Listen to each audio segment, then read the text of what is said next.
Nalu FM Finance Podcast. Insight into the financial markets. Hey, did you develop that product because you genuinely believe that it saves energy, or was that a coincidence and you, frankly, as a company, couldn't care less? It just makes you more competitive and you can charge higher prices for it. This podcast is powered by Vesta, the engine behind active management.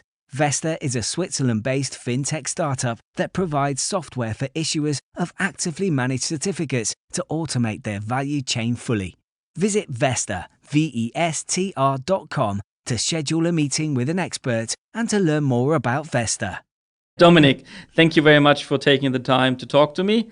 Let's jump right in. From CSR to ESG, there's always the question, where is the real impact? Yeah, absolutely. Honestly, when people ask this question, I like to give the most simple answer that there is. And impact investing, when you really break it down, it's not really about CSR, it's not really about ESG, it's just about doing the right thing. So if you as a company are producing or creating products and technologies that in some way solve one of the big problems that our society faces today, you can consider yourself as making an impact. As an impact investor, it's our responsibility to make sure that capital flows in that direction. So our job as an impact investor is on one side to make sure that we're not investing in companies that talk a big game but don't really do much of impact. And on the second side, to go maybe one even further, to look at the products, look at the technologies, and drill down and really find out, how much energy is being saved, what is being done on the agriculture side to increase efficiency at the end of the day. And for us, that's what making an impact is. Mm-hmm. I mean, that often, I presume that starts with negative screening, and certain people then use it to divest in a sense. And then there's obviously indexing and everything else. But what other, you mentioned a little bit, understanding the technology, but I guess that requires quite a bit of a specialist about certain things. The positive screening you can obviously do as a counteract to just negative screening. The positive screening, we do it in such a way that on the one side we have experience and we have a network within the industries that we invest. So we have very quick access to the companies in our universe and can at any point ask about a new product that's being developed.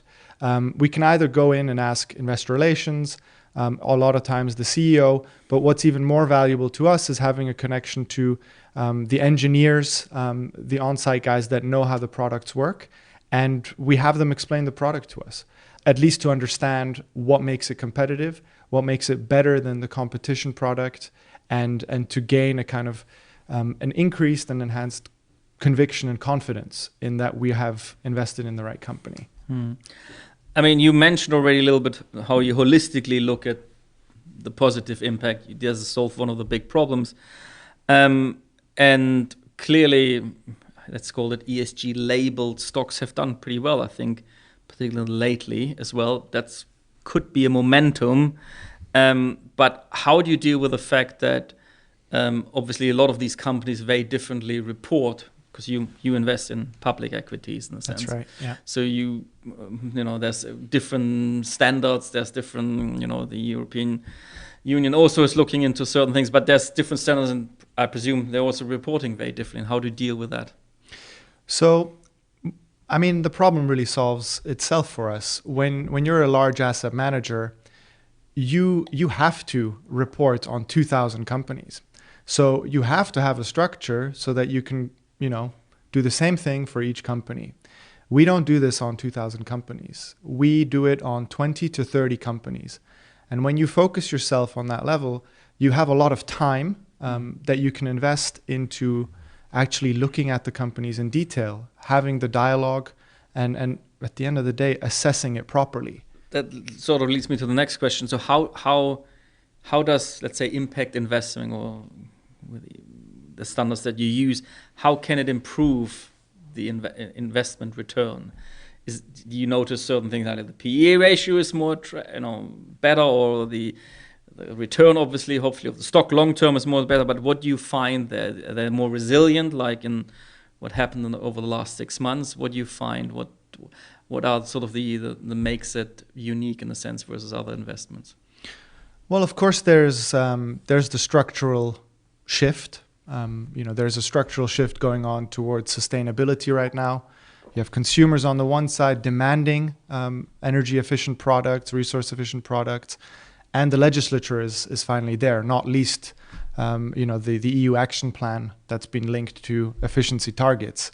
To be more specific on the impact side for us, it's a little bit more about asking different questions to the companies. So as an impact investor, unlike maybe a value investor, we don't concentrate as much on PE, EBIT, and so on. It's an important factor. EBIT, everything. Of course, it's an important factor. It goes into our analysis like everything else. However, we like to know if a company is innovative. Can it solve problems? Is it solving problems? And so, being that, we would much more look into, for example, the return on capital employed. It's a much more valuable number for us. And so, essentially, what I'm trying to say is that as an impact investor, and you're engaging with these companies, you're asking different questions to assess the company from a different angle. I see. And this helps you to find not just, I guess, green momentum, misalignments of ESG assessments, but also helps you find a truly hidden value. It helps you, depending on how a CEO answers the question of, hey, did you develop that product because you genuinely believe that it saves energy, or was that a coincidence? Was it because you had good engineers and you, frankly, as a company, couldn't care less? It just makes you more competitive and you can charge higher prices for it. So depending on how he answers, you already can get a better feeling for the governance, if at least. But at the end of the day, also, who's in charge? Is it innovation, or is it a capitalist? Is it profit maximization? Is there an example, maybe? Can you walk me through one of the successful impact investments that you're happy to share? Absolutely. I think the best one, or my favorite, is Belimo. And Belimo is a building technology company not far from our offices here in Zurich. They're actually in Hinwil. Mm-hmm. And what they do is they do very clever measurement technology for the building. But also they create sensors, they create ventilation flaps, they create heat exchangers, very crafty things. They're all over the building, we say. And what we wanted to do was we wanted to actually find out how much is the impact. Last year, for the first time, they produced a slide in their financial analyst meeting, in the call, where they actually showed how much kind of the carbon footprint and handprint of their ventilation flaps. And they were able to not just show that it's surpassed the assumptions that they made previously, Excellent. But that actually the product is in reality more efficient, more energy saving than they previously assumed. And so what that helped the company do is, on the marketing side, they now have tangible numbers, which are proven, and they're much better. And it helped us really to understand the impact of the company much better. Great outcome. Yeah. Correct me if I'm wrong, Carnot Capital is a signatory to the United Nations Principle Responsible Investment, measures the impact by mapping investment against 5 of the UN 17 sustainability goals. You only picked 5, if I got this right, out of the 17. Question for me was which 5 and why these 5? So we are signatories. We've been it for a while now, and we're very happy with it. But we actually report on a few more than that over our funds. But there are 5 distinct ones, which I guess we address the most, or our funds address the most, our strategy addresses the most. That's where your focus is. It's where our focus is. I mean, we do the energy transition, we do resource efficiency, and the circular economy. At the end of the day, what we do is we use the SDGs really more as a contextual base to help us keep our assessment of each company the same. Now, Carnot Capital has sort of 3 products. There's the 2 well-established funds, the Carnot Efficiency Energy Fund and the Carnot Resource Fund. Plus also, I believe it was March this year, you launched an actively managed certificate linked to the Circular World Index. How do these 3 products differentiate, and which one is recommended for what kind of investor? It was in March. It was very good timing to launch that AMC, of and course. it's performed very well, as far as I can tell. It has. It's outperformed the MSCI World, which we're very happy about. I mean, any manager who can do that can be happy. But yeah, you're absolutely right. We have our 3 kind of vehicles, our 3 strategies. The 2 funds, one is focused on the energy transition. It's called the Carnot Efficient Energy Fund. That one is an active European-focused fund, and it's where we do the bulk of our engagement work. So that is really the flagship fund. It's the one that Carnot started with in 2007, and it's the theme that we're most specialized in. It's also the theme where we have our network, so the established industry network in the transport, industrial sector, and the building technology sector.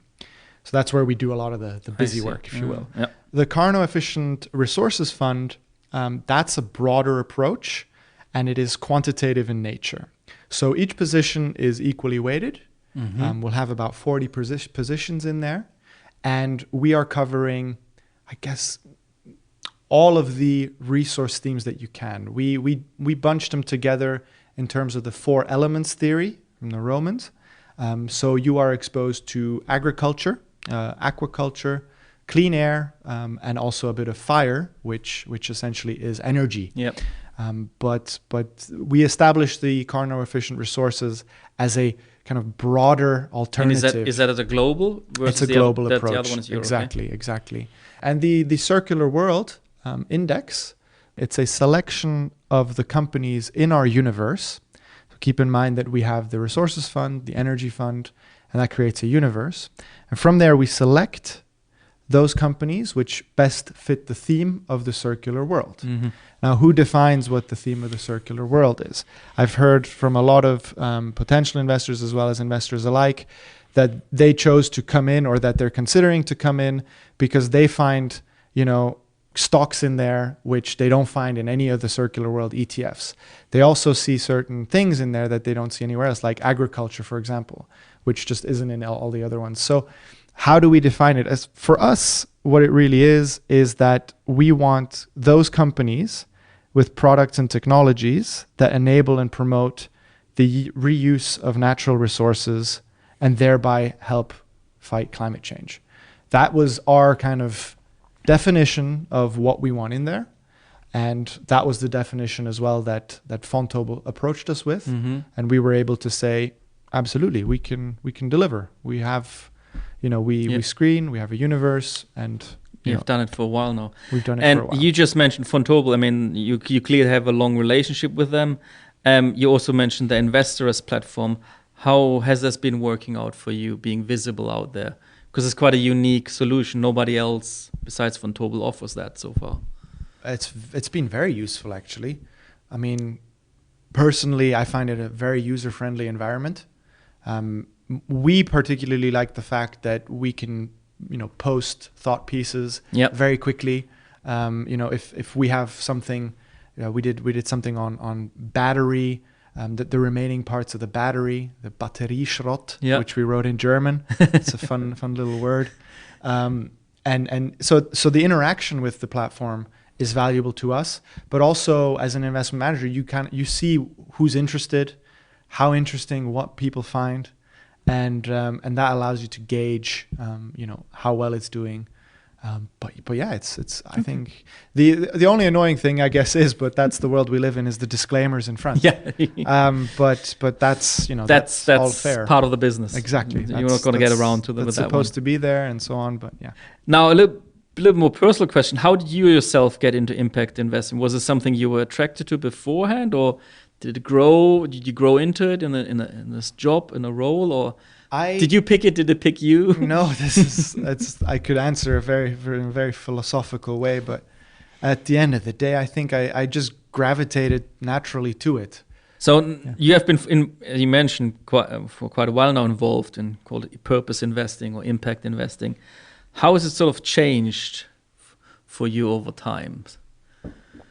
Well, it's certainly become more popular, hasn't it? It definitely has created more buzz. That's true.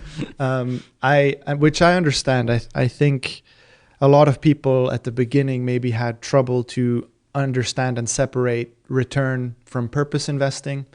Maybe some people even thought that the more purpose I have, the less return I can generate. And I guess what it took was a few long-term studies and statistics to prove that companies with sustainable products and technologies outperform their peers. Mm-hmm. It's something that was obvious to Carnot very early on, and I guess that's what I like to see about purpose investing. Now we have the numbers to back it up. We have the proof of the pudding is there, and hopefully we have more capital flowing in that direction, making an impact. Now, other than calling you, in a sense, and investing in one of your two funds or the index, how can we all do a more and better purpose investment for ourselves? We have in our own stock portfolio, anything else, any recommendation you could share? Sure. Look at the products and technologies instead of the sustainability report, for one. I think there's a lot of work being done, a lot of interpreting going on about the nice sustainability report of companies. But where you really have to be at is understanding the products and technologies. Once we're there, and I think by extension, once we're even at a place where we can quantitatively, have some kind of rating on the products and technologies, that's where I'd like to be. So if you want to do something, start asking those questions instead of scrutinizing the sustainability report. It's so true. You're right. And the other thing I guess that I would say is maybe if you can ask companies, so if you do have some kind of a dialogue, if you're a financial analyst or just an invested owner, then maybe try to ask more questions about the innovations that are going on in the companies, and try to ask them maybe the simple question of what problems are you trying to solve, and try asking less about where do they see their revenue next quarter. Thank you. A question I always ask everybody is, what are your favorite up to 3 finance movies and why? That's a good question. Probably these ones are going to be obvious, but I guess I'll go with it. I really like the movie The Big Short. It's one of my all-time favorites, and I think the main reason is it's quite accurate. Actually, I find it quite accurately representation of what happened. But the other thing is the clever way of how sophisticated financial instruments are explained by either using Margot Robbie in the bathtub or I think it was it Selena Gomez by the poker table. Yeah, I believe so. Yeah. So I thought that was really funny. The other one would be Margin Call. That's not the newest one, but I remember that one. I remember watching that one when I was working at Vontobel. I like it for its accuracy. And I guess the third one would be Wall Street, the first one. Classic. Yeah, a classic. Mainly, I think, for the 80s nostalgia, but also obviously as a cautionary tale, of course. Those 3. Thank you very much. Nalu FM Finance Podcast. Insight into the financial markets. This podcast was powered by Vesta, the engine behind active management. With active management on the rise, Vesta offers an easy-to-integrate platform that digitizes the lifecycle management of actively managed investment products, With Vesta's tunable software engine, which handles everything from portfolio rebalancing to investor reporting and audit trails, you can focus on your core competencies while scaling your business. Visit Vesta.com to schedule a meeting with an expert and to learn more about Vesta.